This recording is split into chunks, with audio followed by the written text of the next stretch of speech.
Hello guys, welcome back to SM financial. तो आज हम लोग जो है इस वीडियो में D Y D X coin का जो है एनालिसिस करने वाले हैं और देखेंगे कि कौन सा लेवल बाइंग के लिए है और कौन सा लेवल शॉर्ट सेल के लिए। अब देखिए, अगर मैं चार्ट को देखूँ तो यहाँ पे मैं वीकली से स्टार्ट करता हूँ। ठीक है, चार्ट को देखने का तरीका इस तरीके से ही होता है। अब देखिए, यहाँ पे कंटिन्यू मार्केट ने फॉल किया, उसके बाद देखिए फर्स्ट बॉटम, सेकंड बॉटम और थर्ड बॉटम। ठीक है, सेकंड चीज़, यहाँ पे एक नेकलाइन होती है। ठीक है, तो यहाँ पे एक रेंज में बन रही थी, नीचे में थर्ड बॉटम था, ऊपर में यहाँ पे एक रेंज थी। तो फाइनली मार्केट ने क्या किया, यहाँ पे एक रेंज को ब्रेकआउट दिया। ठीक है, मतलब कि अगर हम पूरे टाइम वीकली में देखते हैं तो कहीं ना कहीं ये थोड़ा बुलिशनेस दिखाई दे रहा है। अब वनडे में कन्वर्ट करते हैं कि वनडे में क्या दिखाई दे रहा है, तो वनडे में भी चेक करते हैं तो सेम वही दिखाई दे रहा है वनडे में भी, कि ऑलरेडी यहाँ पे जहाँ पे मार्केट देखिए ये हाई ब्रेक किया, फिर ये हाई ब्रेक किया और ये ऑलमोस्ट नज़दीक आया और उसके बाद ये हाई ब्रेक किया। तो अब देखते हैं कि आगे किस तरीके से हो सकता है। तो करंटली हमें पता होना चाहिए कि ट्रेंड क्या चल रहा है। तो अगर मैं यहाँ पे ट्रेंड की चेक करता हूँ तो मार्केट में यहाँ पे अप ट्रेंड चल रहा है। तो यहाँ देखिए, ठीक है, एग्जैक्ट मार्केट ने टेस्ट किया। ठीक है, ये हो जाएगा मेरे लिए लो, ये हो जाएगा मेरे लिए हाई। मार्केट आया, करेक्शन किया, मतलब मार्केट ने इस पूरे रैली का क्या किया, करेक्शन किया और फाइनली यहाँ पे हमारा जो लेवल होता है बाइंग का एग्जैक्ट उसके आसपास आया, मतलब वहीं पे टच हुआ और फिर से एक रैली आई।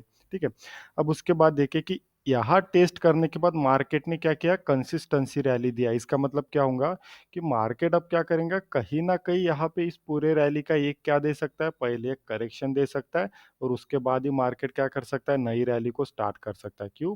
क्योंकि हमेशा जो मार्केट चलता है ना, मार्केट कुछ इस तरीके से ही चलता है। पहले छोटे छोटे छोटे छोटे क्या आते हैं, वेव बनते हैं। उसके बाद क्या होता है कि इस पूरे रैली का एक बड़ा सा वेव बनता है और उसके बाद फिर से मार्केट में ऐसे छोटे छोटे वेव बनना स्टार्ट हो जाते हैं। तो ऐसे ही ट्रेंड को अप ट्रेंड कहते हैं। तो करंटली तो मुझे यहाँ पे यही दिखाई दे रहा है। अब फाइंड आउट करना है लेवल, की लेवल कौन सा हो सकता है बाइंग के लिए। ठीक है, तो जैसा कि इस पूरे रैली का तो करेक्शन हो गया, उसके बाद मार्केट ने यहाँ से कंटिन्यू रैली दिया, तो यहाँ पे मैं लो ये कंसिडर करता हूँ, हाई ये वाला कंसिडर करता हूँ। ठीक है, तो ये हो गया लो और ये हो गया हाई। ठीक है, तो अगर मुझे यहाँ पे बाइंग का अगर जो लेवल दिखाई दे रहा है वो लगभग यहाँ पे मुझे दिखाई दे रहा है 2.12 के आसपास, यानी $2 के आसपास जो है मुझे यहाँ पे बाइंग का सिनेरियो दिखाई दे रहा है। तो हो सकता है कि अगर यहाँ पे हमें एक डीप मिलता है, ठीक है, अगर यहाँ पे एक डीप मिलता है तो मार्केट कुछ इस तरीके से और नीचे आ सकता है। उसके बाद यहाँ पे कुछ कंसोलिडेट करने के बाद जो है मार्केट में फिर से एक रैली आने की प्रोबेबिलिटी मुझे दिखाई दे रही है और उस समय हो सकता है कि मार्केट ये जो हाई है ये हाई भी ब्रेक कर दे और यहाँ पे जो ट्रेंड है वो कंटिन्यू होते रहेंगे ऐसे। ठीक है, जैसे ऐसे।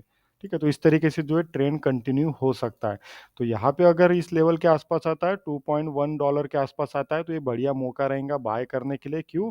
अब रीज़न क्या है, क्योंकि यहाँ पे जो मार्केट में एक रेजिस्टेंस फेस हो रहा था, जैसा कि आप देख सकते हैं यहाँ पे जो मार्केट में रेजिस्टेंस फेस हो रहा था, मार्केट उसे बार बार रेजिस्टेंस फेस करने के बाद फाइनली ब्रेकआउट हुआ। ठीक है, अब बात करते हैं कि अगर यहाँ से ये मूव लेता है तो कहाँ तक, मतलब कि ऊपर में कहाँ तक जा सकता है, तो उसके लिए हमें एक रेजिस्टेंस भी चाहिए। तो अगर मैं है ये वाला हाई और ये वाला लो अगर कंसिडर करता हूँ, ठीक है, तो यहाँ पे जो हमारा लेवल निकल के आता है वो आ रहा है लगभग $4.8 के आसपास। इसका मतलब ये है कि अगर ये बढ़िया करेक्शन करता है और इस लेवल के आसपास आता है तो हो सकता है कि उसके बाद जो है मार्केट $4.8 के आसपास जो है यहाँ पे टारगेट हम लोग डिसाइड कर सकते हैं। तो इस तरीके से जो है D Y D X coin में जो आपको कामकाज करना है। अगर आपको ये वीडियो पसंद आऊँगा तो चैनल को लाइक करें, सब्सक्राइब करें और साथ ही बेल आइकन को भी क्लिक करें। Thank you.